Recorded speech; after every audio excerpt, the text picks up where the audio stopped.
Tu vida va a ser siempre un desastre. Y ya no vas a cambiar porque sos un tipo grande. Sos una víctima. Un pobre desgraciado. Everyone. Hi, good afternoon. Let's commence the press conference of the film Rojo, which competes in the official section in this edition of the San Sebastian International Film Festival. We've got, from the end, Barbara Sarasarade. She's a producer of the company. Federico Egusic, I hope I pronounced it well, who's also a producer. Actors Alfredo Castro, Andrea Frigerio, and Dario Grandinetti, and the director Benjamin Neistat. In the front row, we've got the co-producers Rachel Daisy Ellis, Irma Trost, Marlene Slot, and the associate producers Van Wetzler and Jamal Sanel Said. I hope I pronounced all of those right. All beautiful names, of course. And if you deem, let's start with the press conference. Does anyone have any questions? Yes, please. Congratulations for the film. I liked it very much. Very beautiful film. I'd like to know whether the plot of the film has to do with the period it takes place. That's say 1975, and the title Rojo. Could you develop that a bit further in depth, if you'd be kind enough? Yes, I think the plot from the period of time can't be disassociated. It couldn't have taken place in any period. We're talking about a context, which is the context in which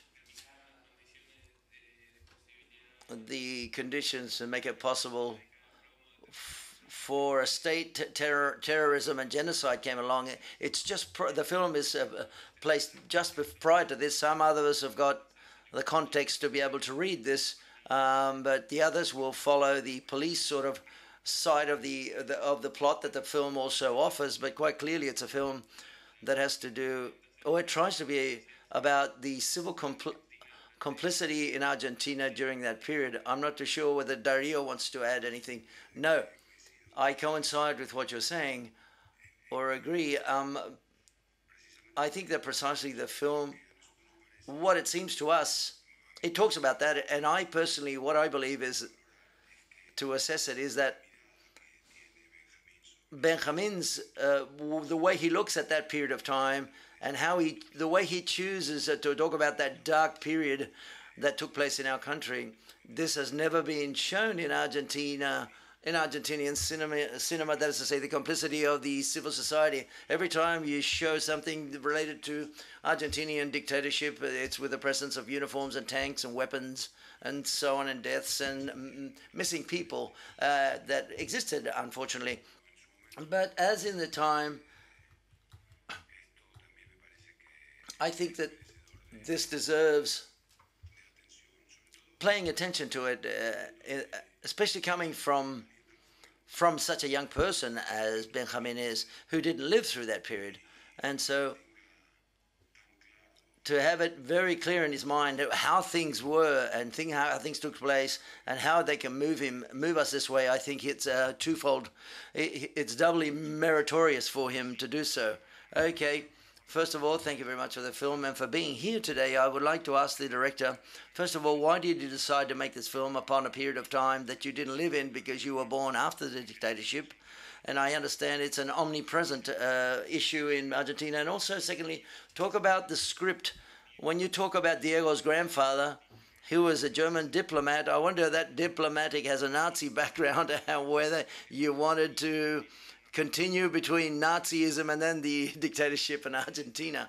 Well, let's start with the first part of your question. I think that obviously I was born in the 1980s. I didn't live directly through the 70s. Having said that, I've got a family history. That is to say, my family had to seek exile in the 70s. Their house was burnt in the province of Cordoba by a paramilitary commander because they belonged to left-wing classist militants supporting that left wing, but in Argentina. But what you don't have to live in that period because to take care of that, because to address this issue. Otherwise, we would have wasted our time. But I think the good thing about making a film such as this at present has to do with talking as well about the dangers that take place in certain places in Latin America in general and in Argentina in particular. Part of your question is quite a current on your side. I did confess I'd never thought about that. It's not necessary for there to be links directly between what you said, because the analogies are perhaps quite clear-cut between one evil and another, so to speak. ¿Tenemos alguna pregunta? Are there any other questions? Yes. Please, could you give the microphone to the person in the front row? Hi. Someone said something about this, but the question wasn't asked. Why is a film called Rojo? Why is it called Rojo? I think that I think it's great that anyone. I don't have a clear-cut, an absolute answer to that, but I think there's a symbolic side in the choice, which is quite obvious in the 1970s in Argentina. It's explained in the context of the Cold War, or all of the conception of a socialist threat. And that hovers over some characters, for example, like Alfredo Castro's character. And then there's a period which is almost epiphany and blood and an eclipse. And it's a word that emerged in the developing of the project. It's like a point of encounter of the ideas to write the script, and not always knows where they come from. I'm not too sure whether Alfredo, how do you interpret that? No. It's not as clear as yours, but I think it's great that you asked the question. And I would just like to say that I'm very passionate. I'm very excited that people like Benjamin are addressing issues of this nature, where impunity has navigated for 30 or 40 years, absolute impunity in our countries, where there are still military people live their day-to-day lives, and they have not been. There's no forgiveness and no forget. I think it's great, a film, and I'm great to participate in a young man's film with this great creativity and sensitivity of looking towards the future. And as regards to that, one of the things I was interested in, this is a question for the three actors, is how did you approach your roles, in the sense these are roles with a lot of dark and clear sides. We're on their journey with them, but these are people that carry out a series of actions that are questionable, because you were talking about the dictatorship from the margins. But how did the actors address and approach these actors? Do you have empathy with them, or? Well, in my specific case, in 1975 I was 14. So therefore, I lived this climate and this period. And what most impacts me about the way Benjamin has used it in his narrative, he explained it very well. It's not a sine qua non excuse to have lived in it, but I couldn't have done it so well, even though I did live in that period, because we had a feeling of a double morals. And there was a conditioning factor that we're not asking questions because it might have been dangerous for you. And I remember there are many of us that we didn't know what social origin they had, because this could generate being in a list of telephones, and all of a sudden this would mean you would lose your life. I remember that perfectly well. And as regards to today, what I feel is that each time that a society asks for peace, behind this peace, which seems innocent and naive and well-adventured, there may be the day of asking of blood, for example, something that the society doesn't want, doesn't like. It should be, and that question can be very dangerous, and we're almost talking in the past, but it could also happen today and tomorrow, I believe. In my case, what I would like to say, if the film didn't take place in the time it took place, it would have been much more complicated for me. The script was quite clear in the sense that of what we wanted to talk about and in which way we wanted to talk about that issue.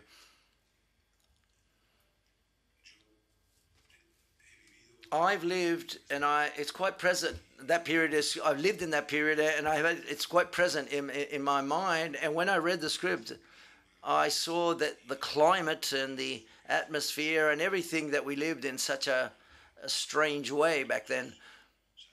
we all knew something ugly was happening, albeit without being quite certain of the magnitude of what was being set up and then what happened subsequently.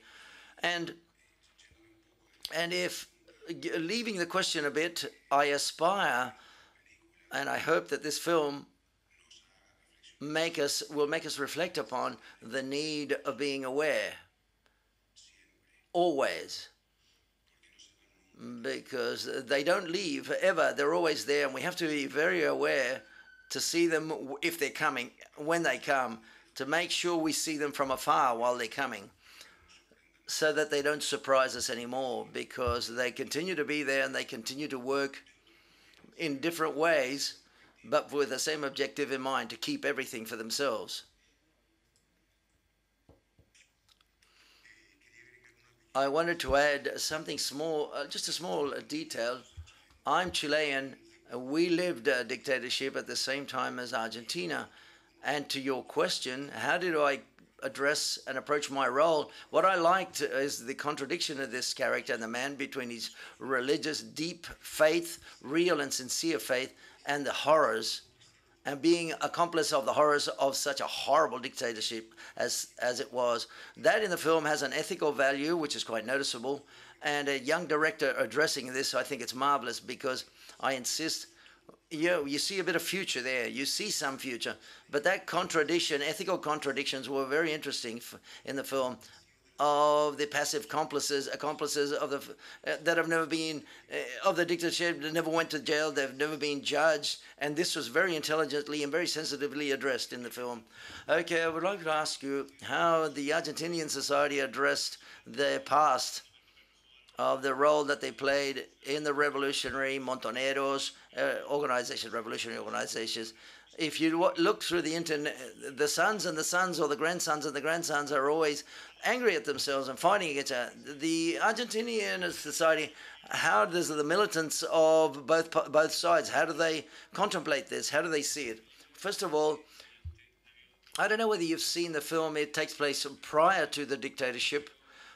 And then, as regards to what you're asking, it's quite clear the jurisprudence that existed in Argentina and the clear difference of what is state terrorism and anything else. Like, for example, lesser humanity of state terrorism, for there to be trials, there has to be a territorial domination of where things take place. In Argentina, what's happened, state terrorism has taken place, and they've gone to jail. The government,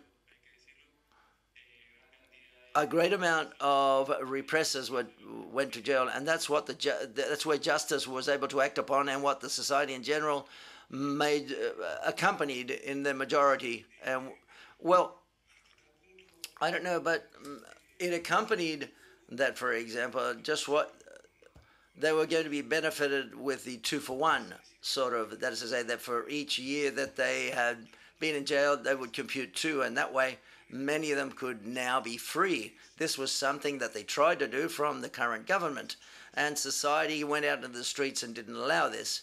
In that sense, society, I'm not too sure whether it's divided, but there's still an amount of people who don't like that those poor old men are in jail, because that's what they say, poor old men, that they're poor old men. And other people think that justice must be made and they've got to be in jail. They've got to be prisoners in jail because it was a fair trial, contrary to what they did. But why didn't they beg forgiveness? None of them have repented. No, they still revindicate what they've done. And so that's very difficult to, that pseudo-reconciliation that some sectors in society are asking for.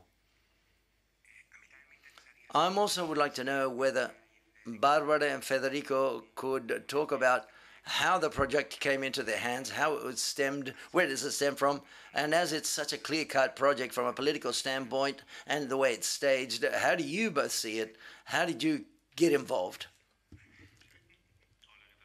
Hi.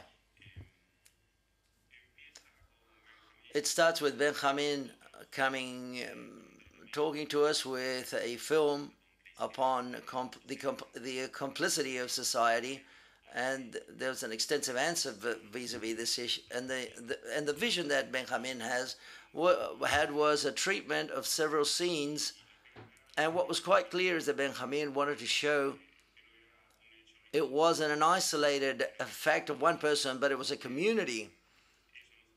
And that interested us very much. And there was a point in which we said it was like the B-side of an LP, a long play record, which was to tell what we wanted to tell without putting tanks out in the streets and helmets, but common people, run-of-the-mill, ordinary people that aren't involved in politics. And I think they were more involved than anyone, albeit. And so forth. He came along, and it was quite a long amount of work accompanying Benjamin. My position is always to try to accompany him. He's got the vision to tell the story. We fit it in that way, but for us, for example, it was a project much larger, much larger than what we'd done before, but ambitious at the same time in that sense. To make a period piece almost it was something new to us, and it was also,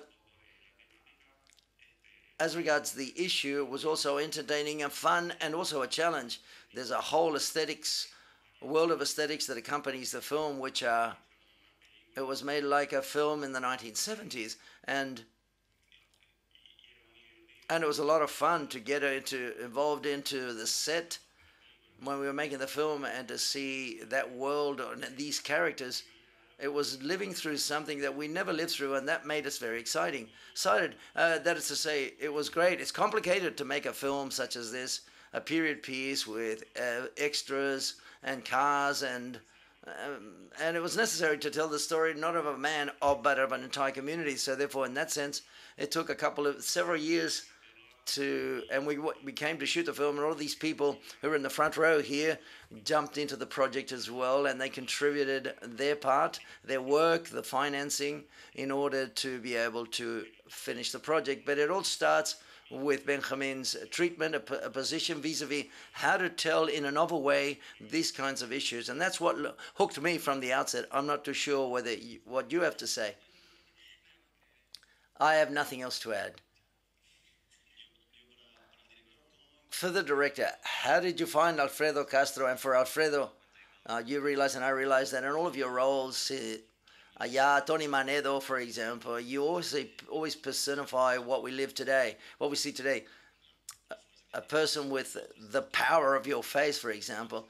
Do you not feel identified with your roles, but how do you think you continue along those with the roles you play, which is, you've worked with Lorenzo and Larray, for example, and you're well known. Well, how did you find him? Well, I found him, like many people, in Tony Manedo, the film, marvelous film, where what he does is difficult to describe. And then when we started to set up the film,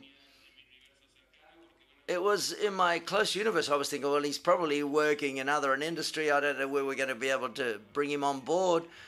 Maria Laura Bert, the casting director with whom we've worked for many years, who brought his name to the table, and we tried to call him, and we managed to achieve it. It was quite impressive, because these two antagonists, so to speak, albeit they're monsters, but not monsters, because I said monster, he thought I was really calling him an old, but these are great monsters, or great monsters in performing, the performing arts. That is, say, I think that his approach is very cerebral. There's a lot of awareness. He's very aware of where the camera, which is interesting to see, whereas Alfredo has a physical capacity of portraying another creature to the extent that you don't recognize, and he seems he's somebody else. All of a sudden, he looks like Al Pacino. But it was a great experience working with both of them. Yes, it was marvelous, and I played very difficult roles, but that's what interests me, and there's conflict.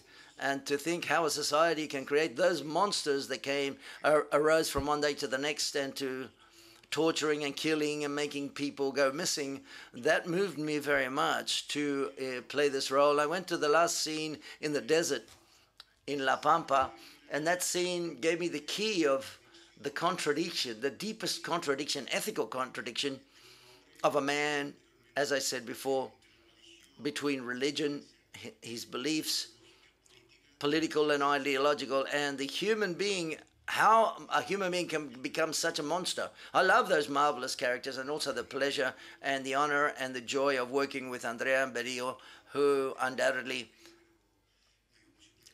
I was afraid, but they're very kind and they're marvelous actors, and that made it was a fantastic world to work in.